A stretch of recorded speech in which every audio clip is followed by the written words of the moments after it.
Assalamualaikum warahmatullahi wabarakatuh.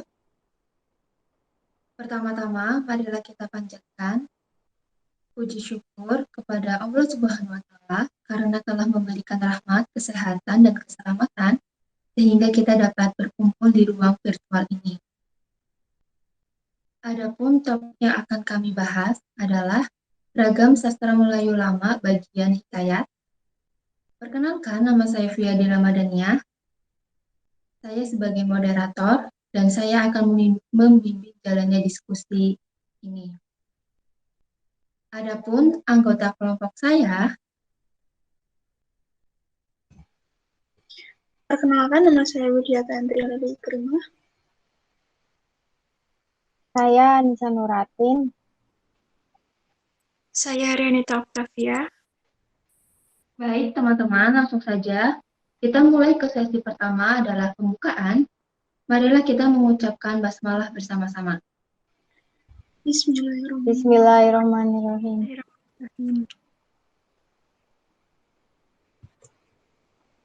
Ragam Sastra Melayu Lama bagian Hikayat. Next.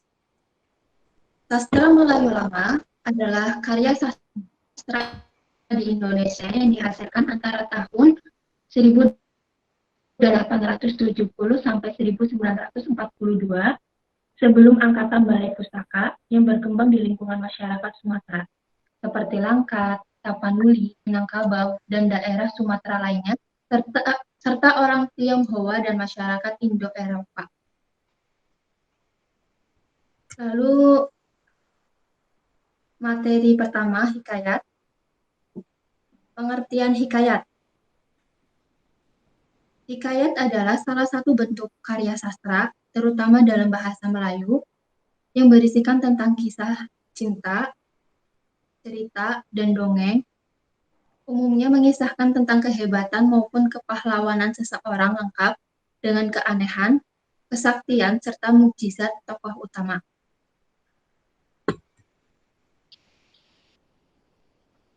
Ciri-ciri hikayat. Dalam ceritanya menggunakan bahasa Melayu klasik, bercerita tentang kehidupan istana atau kerajaan, keluarga, dan orang-orang yang memiliki kesaktian. Ada kata-kata arkaik yang digunakan dalam penyampaian cerita, seperti penggunaan syah dan sebermula dan titah, berisi cerita rekaan yang tidak masuk akal atau fantasi, tidak adanya keterangan siapa pujangga yang mengarang naskah atau anonim, karena hikayat dituturkan secara lisan dan turun-temurun. Lalu bagian jenis hikayat yang akan dibacakan oleh Mbak Anissa Nuratin. Baik, terima kasih kepada Mbak Fia yang telah mempersilakan saya untuk mempresentasikan materi berikutnya. Materi berikutnya adalah jenis-jenis hikayat. Jenis hikayat dibedakan berdasarkan dua. Yang pertama yaitu berdasarkan isinya dan yang kedua yaitu berdasarkan asalnya. Next.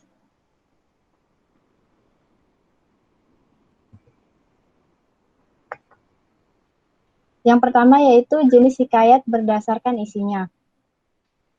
Dengan berdasarkan isinya, hikayat tersebut terbagi ke dalam yang pertama yaitu cerita rakyat, yang kedua epos India, yang ketiga cerita dari Jawa, yang keempat yaitu cerita-cerita Islam, yang kelima sejarah dan biografi, dan yang terakhir atau yang keenam yaitu cerita berbingkat.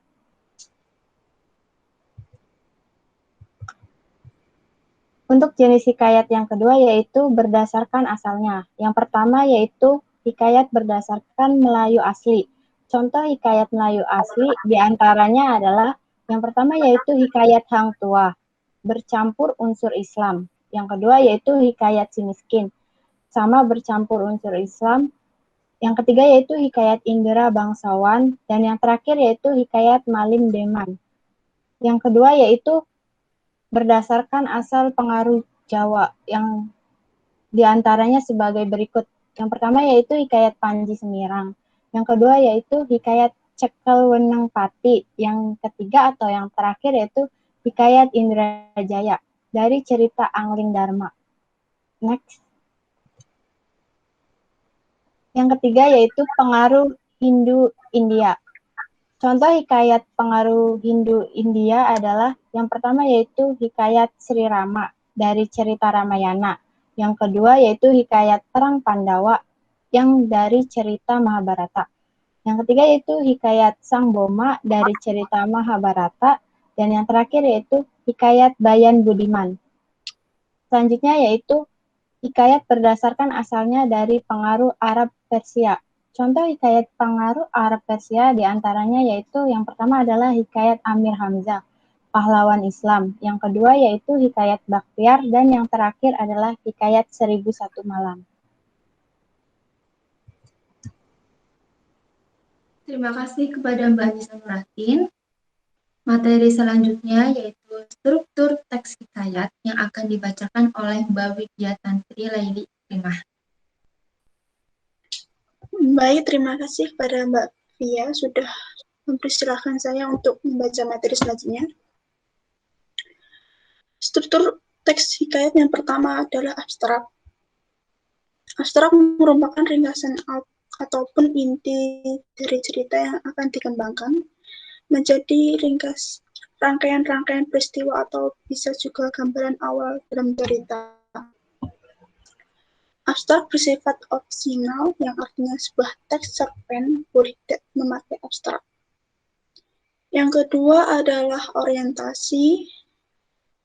Orientasi adalah yang berkaitan dengan waktu, suasana, maupun tempat yang berkaitan dengan cerpen tersebut. Yang ketiga adalah komplikasi. Komplikasi adalah yang berisi urutan kejadian-kejadian yang berhubungan secara sebab dan akibat. Pada struktur ini kami bisa mendapatkan karakter ataupun watak dari tokoh cerita sebab kerumitan mulai bermunculan. Yang keempat adalah evaluasi. Evaluasi adalah struktur konflik yang terjadi yang mengarah pada klimaks, mendapatkan penyelesaian dari konflik tersebut. Selanjutnya adalah resolusi. Pada struktur bagian ini, si pengarang mengungkapkan solusi yang dialami tokoh atau pelaku. Dan yang terakhir adalah koda. Koda merupakan nilai ataupun pelajaran yang dapat diambil dari suatu teks cerita oleh pembacanya.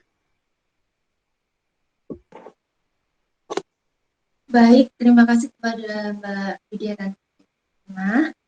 Materi selanjutnya yaitu karakteristik hikayat dan ciri-ciri. Yang pertama, ada bahasa. Bahasa yang digunakan pada hikayat itu rata-rata menggunakan bahasa Melayu lama. Lalu istana sentrias.